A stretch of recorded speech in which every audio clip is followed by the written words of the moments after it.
ഇന്നത്തെ സന്ദേശം മുഖ്യമായിട്ടും ഈ കുട്ടികളോടായതുകൊണ്ടാണ് ഞാൻ ഇങ്ങോട്ട് ഇറങ്ങി വന്ന് ഇവരോട് സംസാരിക്കുന്നത്. ഇവരാണ് ഇന്നത്തെ പ്രധാന കഥാപാത്രങ്ങൾ, so called stars of the day. ബഹുമാനപ്പെട്ട വികാരിയച്ച, മറ്റ് സഹകാർമികരെ, ബഹുമാനപ്പെട്ട സിസ്റ്റേഴ്സ്, ഇന്ന് ആദ്യ കുർബാന സ്വീകരിക്കുന്ന ഈ കുഞ്ഞുങ്ങളുടെയും മാതാപിതാക്കളെയും, പുരാടിയിലെ എൻ്റെ പ്രിയപ്പെട്ട ഇടവജനങ്ങളെ, വത്സല കുഞ്ഞുങ്ങളെ. പുരാടിക്കാർക്കൊക്കെ സുഖമാണോ? കഴിഞ്ഞ പ്രാവശ്യം വന്നതിലും ഒരുപാട് ആളുകളോട് കൂടി മാറ്റി തോന്നുന്നുണ്ടല്ലോ. 7 മക്കളോടവരൊക്കെ ഇവിടെ ഉണ്ടെന്ന് എനിക്കറിയാം. പക്ഷേ ഇടയിൽ മൊത്തം ആൾക്കാർ കൂടിയിട്ടുണ്ട്. മറ്റ് സ്ഥലങ്ങളിൽ നിന്നൊക്കെ ഇപ്പോൾ ആൾക്കാർ പുരാടിയിലേക്ക് വരുന്നു എന്നാണ് ഞാൻ മനസ്സിലാക്കുന്നത്. അതുകൊണ്ട് നമ്മുടെ ഇടവക വളരുകയാണ്. ഇവിടെ ഇത്രയധികം വിശ്വാസികളുടെ സമൂഹം ഒരുമിച്ച് കൂടി നന്നായിട്ട് ഇടവയിലെ കാര്യങ്ങളൊക്കെ നടത്തുന്നു എന്നറിയുന്നതിൽ അതിയായ സന്തോഷമുണ്ട്. നമ്മുടെ രൂപതയിലെ വളരാൻ, വലുതാകാൻ വളരെ സ്കോപ്പുള്ളൊരു ഇടവകയാണത്, ഒരു സ്ഥലമാണിത്. ഇനിയും മുന്നോട്ടൊക്കെ ഒരുപാട് സ്ഥലങ്ങളുണ്ടെന്നാണ് ഞാൻ മനസ്സിലാക്കുന്നത്. അവിടെയൊക്കെ സാവധാനത്തിൽ നമ്മുടെ ആളുകൾ വരും. അതിനനുസരിച്ച് നമ്മളവിടെ പോയൊക്കെ എന്തെങ്കിലുമൊക്കെ പ്രവർത്തനങ്ങൾ, പ്രേക്ഷിത പ്രവർത്തനങ്ങൾ ആരംഭിക്കണം. ഇവിടെ നമുക്ക് പ്രൊഫഷണൽ ഹൗസും സിസ്റ്റേഴ്സും, എന്തോരം സിസ്റ്റേഴ്സും നോക്കി സിസ്റ്റേഴ്സൊക്കെ ഉള്ളതുകൊണ്ട് മറ്റ് ഇടവകളെ അപേക്ഷിച്ച് നമുക്ക് അതിനുള്ളൊരു സാധ്യതകളുണ്ട്. to expand and to develop and to make our presence, our missionary presence feel in those areas. അതിനുള്ള ഒരു സ്റ്റെപ്പിംഗ് സ്റ്റോൺ, ചവിട്ടുപടിയാണ് പുരാടി. ആ രീതിയിൽ വേണം നമ്മുടെ രൂപതയുടെ ഇടവകയുടെ കാര്യങ്ങൾ നമ്മൾ പ്ലാൻ ചെയ്യാനായിട്ട്. നിങ്ങൾക്കൊക്കെ സുഖമാണോ? നിങ്ങളൊക്കെ പഠിച്ചിട്ടുണ്ടോ? ഇന്നെന്താ വിശേഷം? ഇന്നെന്താ വിശേഷം? ഇന്നെന്തൊരു ഒരു ഫീസ്റ്റ് ഉണ്ടല്ലോ, speciality holy communion. Holy communion എന്താണ് നിങ്ങൾ സ്വീകരിക്കുന്നത്? ആരെയാണ് സ്വീകരിക്കുന്നത്? നിങ്ങൾ ഈശോയെ എങ്ങനെയാണ് സ്വീകരിക്കുന്നത്? In what form, in what simple?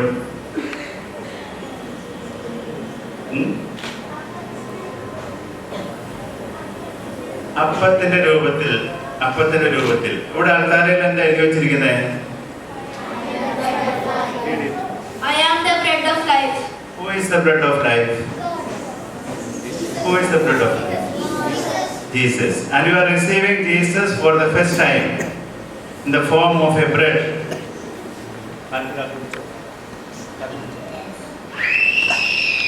ഇന്നലെ ഭക്ഷണം കഴിച്ചു. ഇന്നലെ വൈകുന്നേരം ഭക്ഷണം കഴിച്ചു. എന്തിനാണ് നിങ്ങൾ ഭക്ഷണം കഴിക്കുന്നത്? എന്തിനാണ് നിങ്ങൾ ഭക്ഷണം കഴിക്കുന്നത്? ഒരു സ്ഥലത്ത് ഞാൻ ചോദിച്ചു, ഒരു കൊച്ചു പറഞ്ഞ വിശന്നില്ല. നിങ്ങൾ ഭക്ഷണം കഴിക്കുന്നത് നിങ്ങൾ വളർന്ന് വലുതാവാൻ വേണ്ടിയിട്ടുണ്ട്, അല്ലേ? നിങ്ങൾ കൊച്ചുങ്ങളായിരുന്നപ്പോൾ, ബേബീസ് ആയിരുന്നപ്പോഴത്തേനും അമ്മച്ചിയുടെ പാലൊക്കെ കുടിച്ച്, പിന്നെ കൊച്ചു ഭക്ഷണമൊക്കെ കഴിച്ച്, ഇപ്പം എല്ലാം കഴിച്ച് വലുതായി അങ്ങേ വലിയ പപ്പയും മമ്മിയും പോലെയൊക്കെ ആവും. അപ്പം നിങ്ങളുടെ ഭക്ഷണം കഴിക്കുന്നത് ശാരീരികമായിട്ടുള്ള വളർച്ചയ്ക്ക് വേണ്ടിയിട്ടാണ്, അല്ലേ? അതുപോലെ ആത്മീയമായിട്ട് നിങ്ങൾ വളരണം. ആത്മീയമായിട്ട് വളരാൻ വേണ്ടിയിട്ടാണ് ആത്മീയമായ ഭക്ഷണം, ഈശോയുടെ ശരീരം, ഈശോയുടെ രക്തം, ദിവ്യകാരുണ്യം നിങ്ങൾ സ്വീകരിക്കുന്നത്. ആരാ വായിച്ചത്?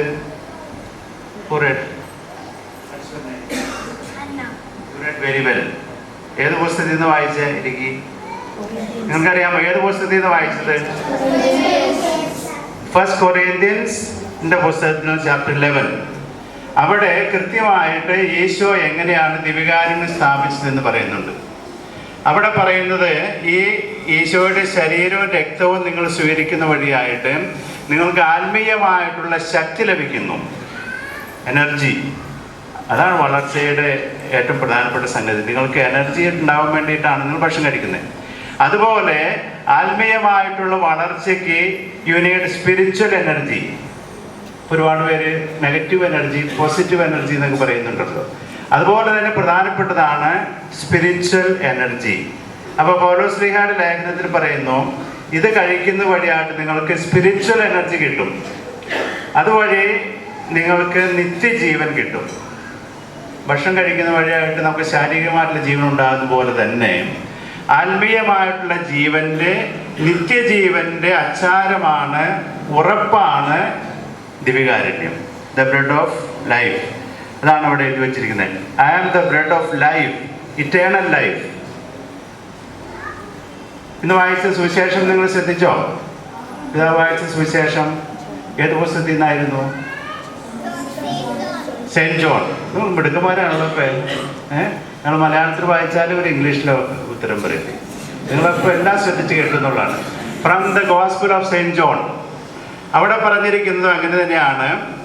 ഈ അപ്പത്തിൽ നിന്ന് നിങ്ങൾ ഭക്ഷിച്ചാൽ നിങ്ങൾ നിത്യമായിട്ട് ജീവിക്കും. St. John is talking about a bread that doesn't get decayed, that doesn't get perished. What is that bread?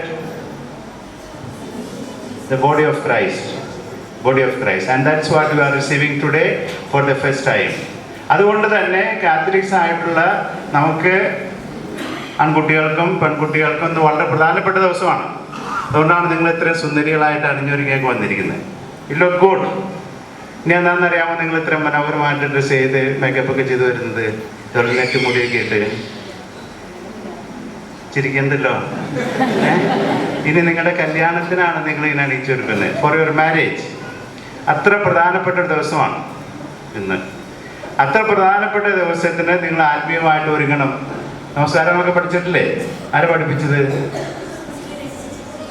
സിസ്റ്ററിനും വികാരിയച്ഛനും ഇവരെ പഠിപ്പിച്ച എല്ലാവർക്കും, മതാധ്യാപകർക്കും പ്രത്യേക അഭിനന്ദനങ്ങളും നന്ദിയും ഞാൻ ഈ അവസരത്തിൽ അറിയിക്കുകയാണ്.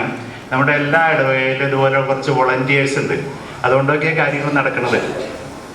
പലപ്പോഴും നമ്മളത് അപ്രീഷിയേറ്റ് ചെയ്യാറില്ല. പക്ഷേ ഇങ്ങനെ സിസ്റ്റേഴ്സായിട്ടും മതാധ്യാപകരായിട്ടും നമ്മുടെ കുഞ്ഞുങ്ങളുടെ, നമ്മുടെ ഇടവാംഗങ്ങളുടെ ആത്മീയ ശിക്ഷണത്തിന്, സ്പിരിച്വൽ ഫോർമേഷൻ, റിലീജിയസ് ഫോർമേഷന് സഹായിക്കുന്ന കുറേ പേരുണ്ട്. പ്രത്യേകം അവരെ നന്ദിപൂർവ്വം ഈ അവസരത്തിൽ ഞാൻ സ്മരിക്കുകയാണ്. അപ്പോൾ ഇന്നേ ദിവസത്തിൻ്റെ എല്ലാവിധ ആശംസകളും നിങ്ങൾക്ക് നേരുന്നു. ഇന്ന് നിങ്ങൾ സ്വീകരിക്കുന്ന ഈശോയുടെ അനുഗ്രഹം എന്നും നിങ്ങൾക്കുണ്ടാകട്ടെ. കഴിയുന്നിടത്തോളം എല്ലാ കുർബാനയിലും നിങ്ങൾ കുർബാന സ്വീകരിക്കാനായിട്ട് പരിശ്രമിക്കണം. വേറൊരു കൂതാശകൾ നിങ്ങൾ ദിവസങ്ങളിൽ സ്വീകരിച്ചു. അതെന്താണ്? ബാപ്റ്റിസം. ബാപ്റ്റിസമൊക്കെ ഒരുപാട് നേരത്തെ സ്വീകരിച്ചാൽ confession. And then you will receive another sacrament today. അതെന്താണ്? Holy Eucharist and then confirmation. എത്ര കൂതാശയുണ്ട്? എല്ലാം കൂടി. How many sacraments are there? ഇപ്പോൾ കുട്ടികൾ തന്നെ കൺഫ്യൂസ്ഡ് ആണ്. കാരണം ചില സ്ഥലത്ത് 3 ഒരുമിച്ച് കൊടുക്കും. അപ്പം 3 കൂട്ടിക്കഴിഞ്ഞാൽ 7 എത്തില്ല. Anyway, Catholic Church still teaches there are 7 sacraments. നിങ്ങൾ അതിൽ 3 ഇപ്പോൾ സ്വീകരിക്കാം. കുമ്പസാരിച്ചു, confession, holy eucharist and confirmation. അപ്പോൾ ഈ കൂദാശ സ്വീകരിക്കുമ്പോൾ നിങ്ങൾക്ക് എല്ലാവിധ അനുഗ്രഹങ്ങളും ഉണ്ടാകട്ടെ എന്ന് ഞങ്ങൾ പ്രാർത്ഥിക്കുന്നു. കൺഫർമേഷൻ സ്വീകരിക്കുമ്പോൾ നിങ്ങൾ ആരെ സ്വീകരിക്കുന്നത്? Holy spirit. Holy spirit.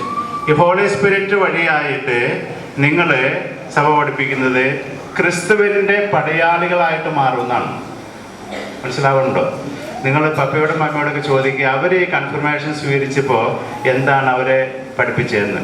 പഠിച്ചിട്ടുള്ളവർ ഓർക്കുന്നുണ്ടാവും. അതായത് പണ്ട് നമ്മൾ പറഞ്ഞുകൊണ്ടിരുന്നത് with confirmation you all become soldiers of Christ. ക്രിസ്തുവിന് വേണ്ടി, സഭയ്ക്ക് വേണ്ടി, സുവിശേഷ മൂല്യങ്ങൾക്ക് വേണ്ടി സധൈര്യം പടപൊരുതുന്ന ധീര പടയാളികളായിട്ട്, യോദ്ധാക്കളായിട്ട് ഒരുവനെ മാറ്റുന്ന കൂദാശയാണ് പരിശുദ്ധാത്മാവിനെ നൽകുന്ന സ്ഥൈര്യലേപനം അല്ലെങ്കിൽ confirmation. The gifts and fruits of the holy spirit പഠിച്ചിട്ടുണ്ടോ? The gifts and fruits of the holy spirit ചോദിച്ചാൽ പറയുമോ നിങ്ങൾ? Gifts and fruits of the holy spirit എന്ന് പറയുന്നത് നിങ്ങളോട് അറിഞ്ഞിരിക്കുന്ന നല്ലതാണ്. അവിടെ നമ്മുടെ അടുത്ത കരിസ്മാറ്റിക് കേന്ദ്രത്തിൻ്റെ ഡയറക്ടറേറ്റിനൊക്കെ ഇരിക്കുന്നുണ്ട്. അതെല്ലാം വെറും സാമാന്യ മാനുഷികമായ പുണ്യങ്ങളാണ്. ദയ, കരുണ, സ്നേഹം, ക്ഷമ, ആർദ്രത, ഇതൊക്കെയാണ് ധ്യാനം കൂടുമ്പോഴും പരിശുദ്ധാത്മാവ് സ്വീകരിക്കുമ്പോഴും നമുക്ക് കിട്ടേണ്ടത്. അപ്പോൾ നിങ്ങൾക്ക് ഈ വരങ്ങളും ദാനങ്ങളും അതിൻ്റെ പൂർണ്ണതയിൽ നിന്ന് കിട്ടും. കൂടുതൽ തിയോളജി പറഞ്ഞാൽ നിങ്ങൾക്ക് മനസ്സിലാവില്ല. അതുകൊണ്ട് ചുരുക്കത്തിൽ പറഞ്ഞാൽ നിങ്ങൾ ഈ പരിശുദ്ധാത്മാവിനെ സ്വീകരിച്ചു കഴിഞ്ഞാൽ കുറച്ചുകൂടെ സ്മാർട്ട് ആവണം. മനസ്സിലാവുന്നുണ്ടോ? ഹോംവർക്കൊക്കെ ചെയ്ത് പാരൻസ് പറയുന്നതൊക്കെ അനുസരിച്ച് ഒബീഡിയൻ്റ് ആയിട്ട് നല്ല മിടുക്കന്മാരും മിടുക്കികളുമായിട്ട് സഭയിലെ അംഗങ്ങളായി ഉത്തമ ക്രൈസ്തവരായിട്ട് മാറണം. അതാണ് ഈ കൂദാശ വഴി നിങ്ങളിൽ നിന്ന് പ്രതീക്ഷിക്കുന്നത്. പരിശുദ്ധാത്മാവിൻ്റെ ദാനങ്ങളും വരങ്ങളും നിറഞ്ഞ് നന്നായിട്ട് ഈ സമൂഹത്തിലെ ഇടവകയിലെ കുടുംബത്തിൽ പ്രവർത്തിക്കാൻ നിങ്ങൾക്ക് സാധിക്കട്ടെ എന്ന് ഞങ്ങൾ എല്ലാവരോടും പ്രാർത്ഥിക്കുകയാണ്. അടുത്തതായിട്ടൊരു വാക്ക് പറയാനുള്ളത് ഇവരുടെ മാതാപിതാക്കളോടാണ്. ഈ ദിവസത്തിൻ്റെ എല്ലാവിധ ആശംസകളും നമുക്ക് നേരുന്നു. അനുഗ്രഹം ഉണ്ടാകട്ടെ എന്ന് പ്രാർത്ഥിക്കുന്നു. ഈ ചടങ്ങിന് പങ്കെടുക്കാൻ മറ്റു ഇടവകളിൽ നിന്നൊക്കെ വന്നിട്ടുണ്ടോ? നാട്ടിൽ നിന്നൊക്കെ വല്ലവരും വന്നിട്ടുണ്ടോ? കേരളത്തിൽ നിന്നും മറ്റു സ്ഥലങ്ങളിൽ നിന്ന് വന്നിട്ടുള്ളവർക്ക് പ്രത്യേകം നമ്മുടെ ഈ ഇടവകയിലേക്ക്, ഈ രൂപതയിലേക്ക് സ്വാഗതം. അച്ഛൻ പറഞ്ഞോണ്ട് ഞങ്ങളൊരു പുതിയ രൂപതയാണ്, തുടങ്ങിയിട്ടുള്ളൂ. നിങ്ങളുടെയൊക്കെ പ്രാർത്ഥനകൾ ഞാൻ പ്രത്യേകം ഈ അവസരത്തിൽ അഭ്യർത്ഥിക്കുകയാണ്. അപ്പോൾ അപ്പനും അമ്മയും മോനിക്ക പുണ്യവതി അഗസ്തീനോസ് പുണ്യവാളന്റെ പിന്നാലെ പോയതുപോലെ നിങ്ങളുടെ ഒരു കണ്ണും കരുതലും ഈ മക്കൾക്ക് വേണ്ടി എന്നും ഉണ്ടാകണം. ഇവർ പോകുന്ന വഴികൾ, ഇവർ വായിക്കുന്ന പുസ്തകങ്ങൾ, ഇവർ സർഫ് ചെയ്യുന്ന വെബ്സൈറ്റുകൾ, ഇതെല്ലാം സോഷ്യൽ മീഡിയ, സോഷ്യൽ നെറ്റ്വർക്ക്, ഫേസ്ബുക്കും വാട്സപ്പും ഇല്ലാത്ത മേഖലകളില്ല. അവിടെയൊക്കെ നിങ്ങളുടെ മക്കൾ അറിവെച്ച് വലുതാവുമ്പോൾ ചെന്നെത്തുന്നിടത്തൊക്കെ ഒരു നോക്ക്, ഒരു കണ്ണ് നിങ്ങൾക്കുണ്ടാവണം. ഇവരുടെ ധാർമ്മികമായിട്ടുള്ള ശിക്ഷണത്തിന് പ്രത്യേക ശ്രദ്ധ മാതാപിതാക്കൾക്ക് ഉണ്ടാകണം. അവർക്ക് വേണ്ടി പ്രാർത്ഥിക്കണം. അതാണ് എനിക്ക് ഈ അവസരത്തിൽ പറയാനുള്ളത്. ഹ്രസ്വമായിട്ട് മൂന്നാമതായിട്ട് എനിക്ക് സന്ദേശം പറയാനുള്ളത് ഇവിടുത്തെ എൻ്റെ ഇടവകക്കാരോടാണ്. നമ്മുടെ ഈ ആദ്യ കുർബാന സ്വീകരണത്തിന് ഇംഗ്ലീഷിൽ പറയുന്ന വാക്ക് എന്താണ്? First holy communion. എന്താ ഈ കമ്മ്യൂണിയൻ്റെ അർത്ഥം? കമ്മ്യൂണിയൻ മീൻസ് ഫെലോഷിപ്പ്, ഐക്യം, കൂട്ടായ്മ, സാഹോദര്യമൊക്കെയാണ്. അപ്പോൾ ഓരോ പ്രാവശ്യവും നിങ്ങൾ പള്ളിയിൽ വരുമ്പോൾ ഈ കൂട്ടായ്മയുടെ പ്രതിഫലനമാണ്, അല്ലെങ്കിൽ അതിൻ്റെ ഉച്ചത്തിലുള്ള പ്രഘോഷണമാണ് നടക്കുന്നത്. ഇടവകക്കാരെല്ലാവരും കൂടി പള്ളിയിലെ കർത്താവിൻ്റെ അൽത്താരയ്ക്ക് ചുറ്റും നിന്ന് കുർബാനയിൽ ഒരേ മനസ്സും ഒരേ ഹൃദയവുമായിട്ട് കുർബാനയിൽ പങ്കെടുക്കുന്നു.